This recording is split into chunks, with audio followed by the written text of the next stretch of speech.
কি আজকে এত বেলা হতে চললো কিন্তু সবাই এখনো পর্যন্ত এলো না। এই সব হলো কুড়েমির লক্ষণ মহারাজ। আপনি একদিন যারা যারা দেরি করছে তাদের চাপকে দেবেন, তাহলেই সব সিধে হয়ে যাবে। আর বলবেন না মহারাজ, আজকে গিন্নি কাঁচা লঙ্কা দিয়ে কুচো চিংড়ির ঝালটা যা বানিয়েছিল না, খেতে খেতে দেরি হয়ে গেল। গোলগাপ্পি দেওয়ার আর জায়গা পাও না না? বিশ্বাস করুন, সত্যি খুব ভালো রান্না করেছিল গিন্নি, তাই আবার আরেক হাঁড়ি ভাত চড়াতে বললাম। আর সেটা খেয়ে আসতেই তো দেরি হয়ে গেল। আরো এক হাঁড়ি? মহারাজ কিছু মনে করবেন না, এই পাঠশালা বন্ধ করে সব গুছিয়ে তাপে এলাম। সুপ্রভাত মহারাজ। সুপ্রভাত মহারাজ। প্রভাত আজকে আর শুনেই তোমরা সবাই এত কুঁড়ে হয়ে গেছো যে কি বলবো। মহারাজ, এই কুড়েমির আসল কারণ হচ্ছে চর্বি। কথায় আছে, যত বেশি চর্বি তত তাড়াতাড়ি মরবি। আপনি কি বলতে চাইছেন মন্ত্রী মশাই, যে আমি তাড়াতাড়ি মরে যাব আর আপনি মজা দেখবেন? ঠাকুর ঘরে কে, আমি তো কলা খাইনি ব্যাপার হয়ে গেল। গোপালের একদম মোক্ষম জায়গায় আঘাত লেগেছে, যাকে বলে ওই আঁতে ঘা। তুমি বেশি কথা বলো না বৈদ্য, ছুঁচ করে চালুনির বিচার। হ্যাঁ, বৈদ্য তো দেরি করেই এসেছে। আমার মনে হয় প্রত্যেককে এমন ভাবে প্রশিক্ষণ দেওয়া দরকার যাতে তারা একটু চনমনে হয়ে ওঠে। হ্যাঁ মহারাজ, তাহলে আগামীকাল থেকেই শুরু হোক ব্যায়াম আর অস্ত্র শিক্ষা। হ্যাঁ, কুঁড়ে থাকলে রাজ্যের কোনো বিপদ আপদেই সভাসদেরা কাজে আসবে না। ঠিক বলেছেন মহারাজ। তাহলে আর দেরি কেন, চলো সবাই এখনই আমরা মাঠে যাই। এই তো মহারাজ ভরপেট খেয়ে এলাম, এখনই মাঠে? ওসব অজুহাত দিয়ে লাভ নেই, চলো চলো চলো।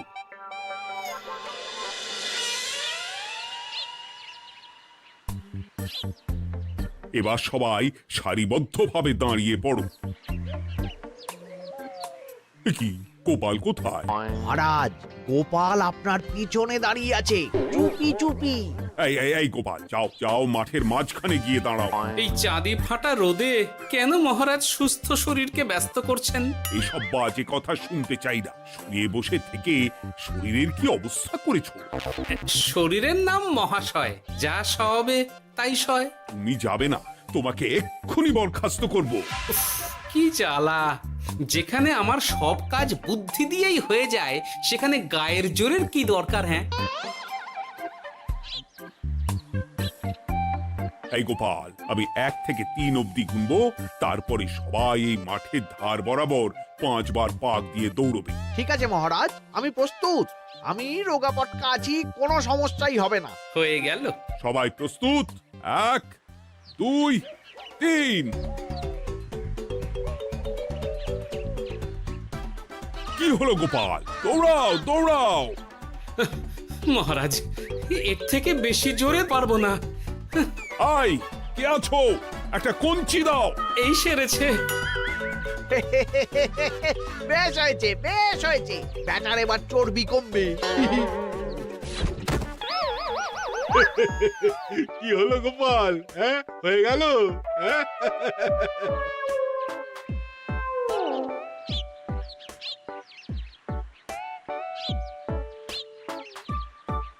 এই উল্টে উঠি, আমাদের দাদু উল্টে গেছে। হ্যাঁ, তাই তো দেখছি। চল চল গিয়ে দেখি। উফ, চেহারার কি অবস্থা বানিয়েছো গোপাল, হ্যাঁ? এতটুকু দৌড়তে গেলেই চিটপটাং। তাড়িয়ে দিন মহারাজ, এরকম বেঢপ চেহারা সভাসদকে আমাদের দরকার নেই। না না, তা বললে হবে নাকি গোপাল? তুমি এক্ষুনি বাড়ি চলে যাও, কালকে আবার মাঠেই দেখা হবে। এই দাদু বাড়ি চলো। ওরে বাবারে!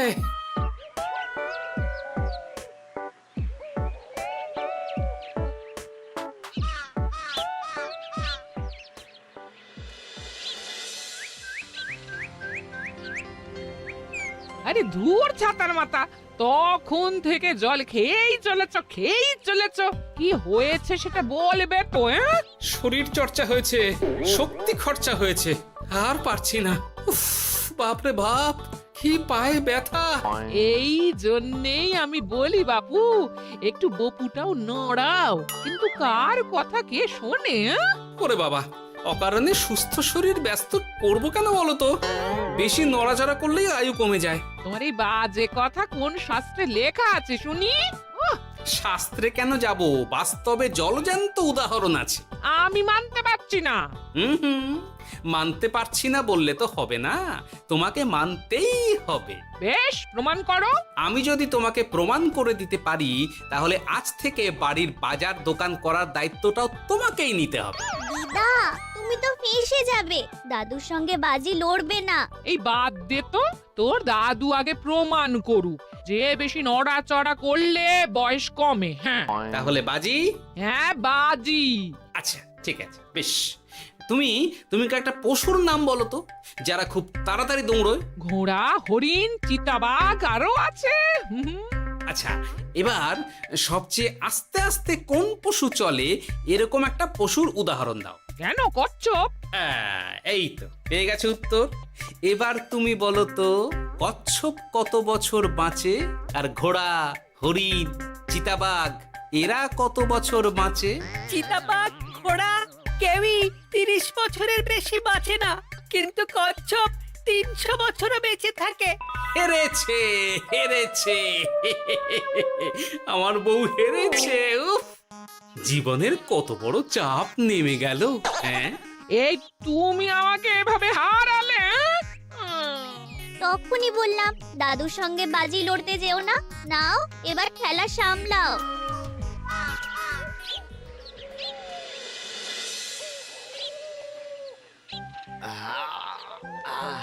আরো ভালো করে মালিশ কর। আজকে ছোটাছুটি করে পা দুটো বেশ ব্যথা ব্যথা করছে। কালকে তো আবার অন্য পরীক্ষা। আরে আমার হালকা চেহারা আছে, সব সামলে নেব। কালকে তো অস্ত্র চালনা হবে, কালকে আমি কাঁপিয়ে দেব। কাঁপাতে তো হবেই মন্ত্রী মশাই। আমরা আপনার শরীরে এমন ঘষা মাজা করে দেব না, মনে হবে আপনি না একটা জলযন্ত্র অস্ত্র চালনা করতে যাচ্ছে। বাস এই তো চাই। বাবারি, আস্তে আস্তে। আরে বাবা, আপনার তো ইস্পাতের শরীর, ভাঙবে তবু মচকাবে না। চিন্তা করছেন কেন? ভয় পাবেন না, ভয়কে জয় করতে হবে। আরে আরে আরে, তোরা আমার কথাটার সাথে করছিসটা কি?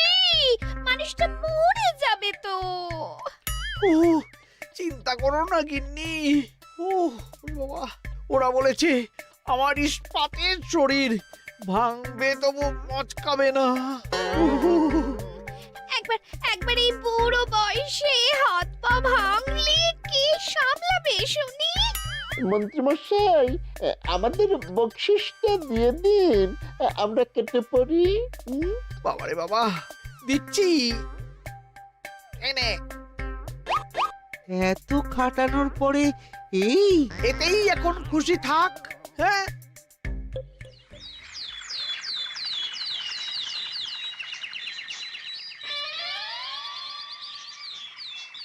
এবার তোমাদের সকলকে অস্ত্র শিক্ষা দেওয়া হবে। উফ, রোজ রোজ কি জ্বালাতনে পড়েছি, বাপরে বাপ। বাবা মা কাউকে ডাকার দরকার নেই, ভালো না লাগলে রাজসভা চাকরি ছেড়ে চলে যাও। মহারাজ, এটা তো উচিত নয়। যে যেটাই পারদর্শী তাকে সেটাই করতে দিন না। একটা বাঁদরকে যদি আপনি বলেন শিকার করে মাংস খেয়ে দেখা, সে কি পারবে মহারাজ? মহারাজ, গোপাল একটু বেশি কথা বলছে, ওকে আপনি বের করে দিন। আমি তোমার কথায় গলবো না গোপাল, তোমাদের সবাইকে এখন অস্ত্র শিক্ষা শিখতেই হবে। কর্তার ইচ্ছায় কর্ম, এখন তো আমার আর কিছুই বলার নেই। তাহলে আর দেরি কেন, তোমরা সবাই একটা করে ঢাল আর একটা করে তলোয়ার তুলে নাও। সেনাপতি, বলুন মহারাজ। তুমি সকলকে অস্ত্র শিক্ষা দেবে, তলোয়ার চালানো শেখাবে। এক এক করে প্রত্যেকে তোমার কাছে যাবে আর এক এক করে তুমি সবাইকে তলোয়ার চালানো শেখাবে। আচ্ছা মহারাজ, তাহলে ওই সবার প্রথমে চলে আসুন মন্ত্রী মশাই। হ্যাঁ, আমি প্রস্তুত। আমার শরীর ইস্পাতের মতো, ভাঙবো তবু মচকাবো না।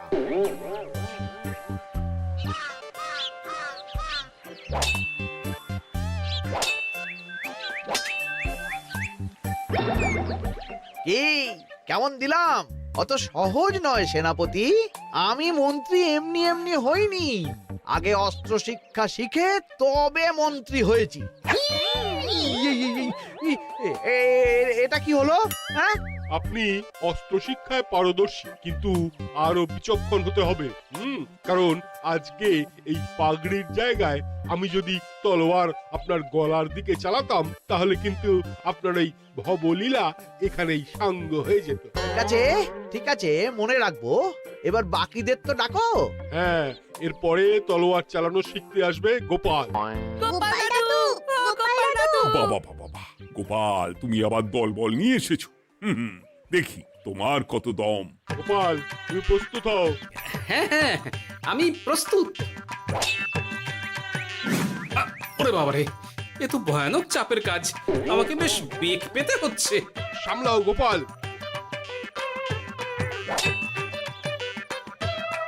না, আমাকে অন্য রাস্তা দেখতে হবে। সেনাপতি, মহারাজের দিব্যি, তুমি আমার দিকে তলোয়ার ঢাল বাড়াবে না। এই এটা কি হলো? সত্যি তো, এটা কি হলো? গেল গেল গেল গেল গেল গেল গেল, দুটিটা খুলে গেল গো।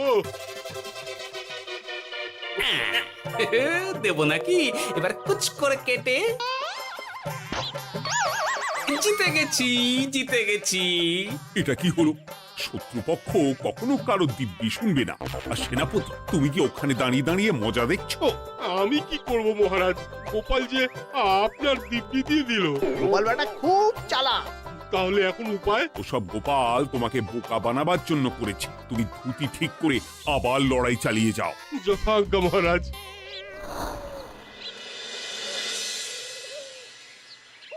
কিরে নেপলা, তোদের দিদা আমার জন্য কি রান্না করে পাঠিয়েছে রে?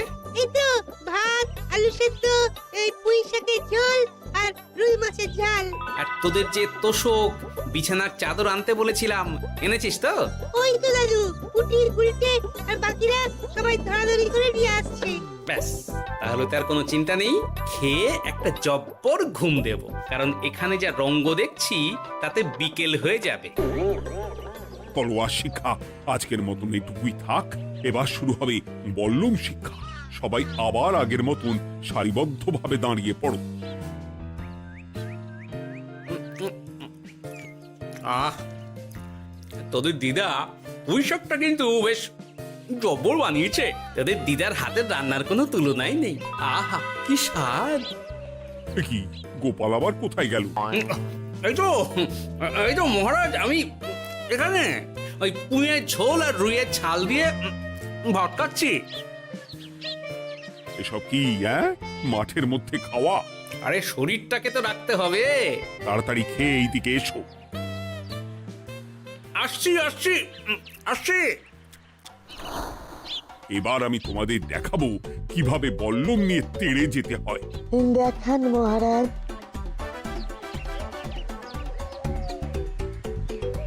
এ তো খুবই সোজা মহারাজ। ঠিক আছে, তাহলে বল্লম নিয়ে তেড়ে যাও দেখি। দিন, আপনার হাতের বল্লমটাই দিন।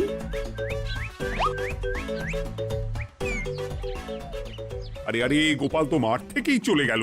আমি ডেকে আনছি মহারাজ। আরে আরে, ও গোপাল, গোপাল, মহারাজ ডাকছেন। থামো থামো। মহারাজ বলেছেন বল্লম নিয়ে তেড়ে যেতে। তেড়ে গিয়ে আবার ফিরে আসতে তো উনি বলেননি। আরে, এ তো মহা মুশকিল। উনি এক্ষুনি তোমাকে মাঠে ফিরতে বললেন। সেটা আপনাকে বলতে পারে সেনাপতি, আমাকে তো বলেনি। আমি চললাম।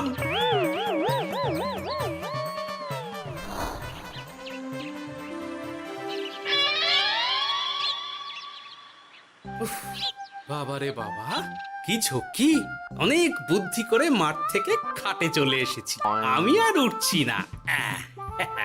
এ কি বলি, তোমাদের তো এখন অস্ত্র শিক্ষা নেওয়ার কথা। হ্যাঁ, তোমার বলা নেই, কোয়া নেই, অমনি বাড়ি চলে এলে। আরে বাবা, ওইসব অস্ত্র শিক্ষা মানেই সুস্থ শরীরকে ব্যস্ত করা, অসহ্য খাটনি, অযথা কষ্ট। কষ্ট করলে তবেই কেষ্ট পাওয়া যায়। হ্যাঁ, তোমায় আমি আগেও বুঝিয়েছি, যেখানে বুদ্ধি কথা বলে সেখানে দেহের শক্তি নীরব দর্শক গিন্নি। আরে বাবা, সে না হয় বুঝলাম, কিন্তু মহারাজ তো ভালোর জন্য সবাইকে অস্ত্র শিক্ষা দেওয়ার চেষ্টা করছে না। আরে বাবা, যার যা কাজ তাকে সেটা করালেই পারে। মহারাজ তো সেটা বুঝতেই চাইছেন না। আমি এখন ঘুমো।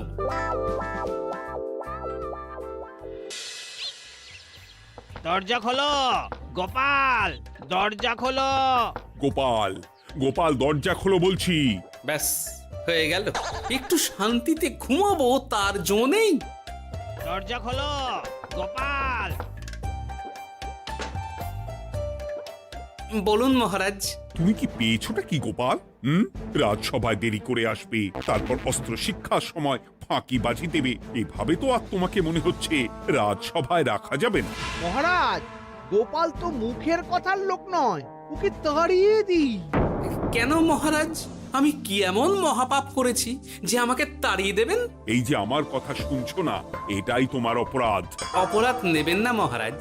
পণ্ডিতের দায়িত্ব পুজো করা, সভাকবির দায়িত্ব কবিতা বলা, সাহিত্য চর্চা করা, আর আমার দায়িত্ব হাসি মজা করে আপনার মন ভালো রাখা।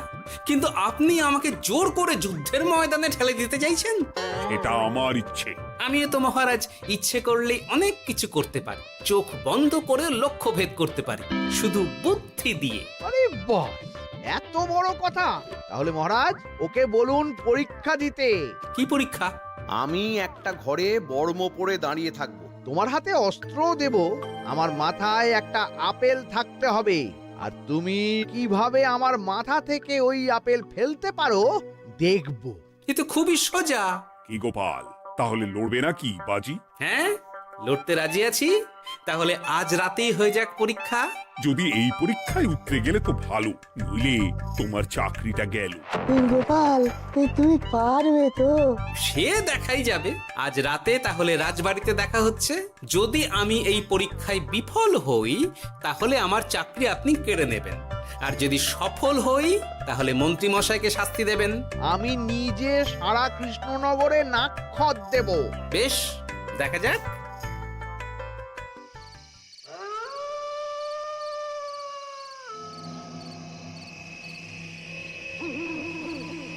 কি মন্ত্রীমশাই, ব্যবস্থা সব ঠিকঠাক হয়েছে তো? হ্যাঁ, এবার শুধু গোপালের পরীক্ষার পালা। আমি তাহলে বাইরে গেলাম, গোপালকে পাঠিয়ে দিচ্ছি।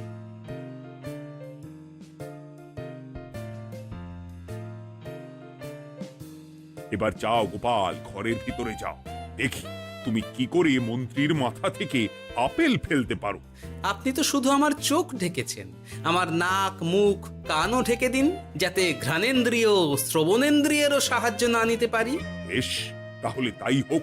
আয়, কে আছো? গোপালের মুখ, নাক আর কান ঢাকো। যথা আজ্ঞা মহারাজ। একটু মোটা কাপড় দিয়ে নাক মুখ ঢাকো, হ্যাঁ, যাতে সেভাবে আপেলের গন্ধ না পাই। বেশ বেশ।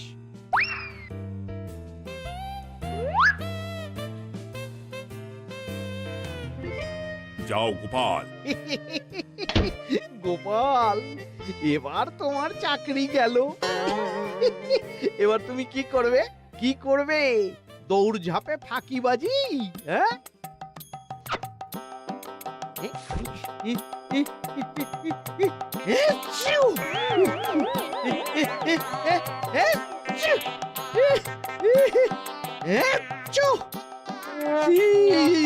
গেল গেল গেল গেল গেল, আপেল পড়ে গেল। আপেল পড়ে গেল? মহারাজ, এর মধ্যেই গোপাল আপেল ফেলে দিয়েছে। ঘরের ভেতরে চলো।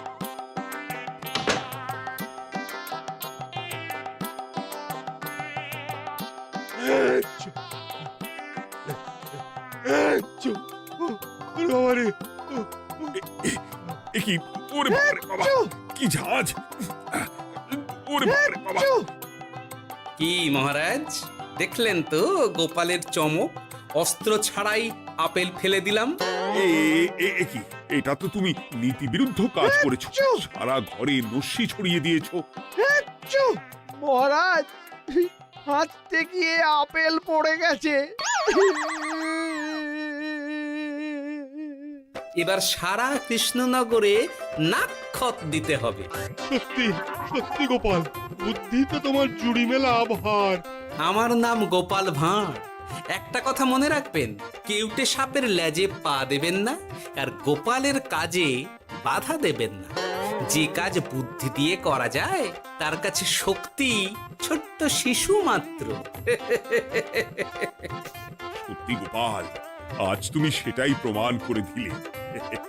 আর আজ থেকে তোমাকে তোমার ইচ্ছার বিরুদ্ধে খাটাবো না। তুমি খাও দাও, ভুড়ি বানাও। যার যা কাজ সে তাই করবে। যেমন এখন মন্ত্রী মশাই নাক্ষত দেবেন। হ্যাঁ, ভুল করে বাজি ধরে ফেলেছি, এখন নিজেই চাপে পড়ে গেলাম। তাহলে আর দেরি কেন? নাক্ষত এখন থেকেই শুরু হোক। কৃষ্ণনগরের রাস্তা শেষ হতে হতে সকাল হয়ে যাবে।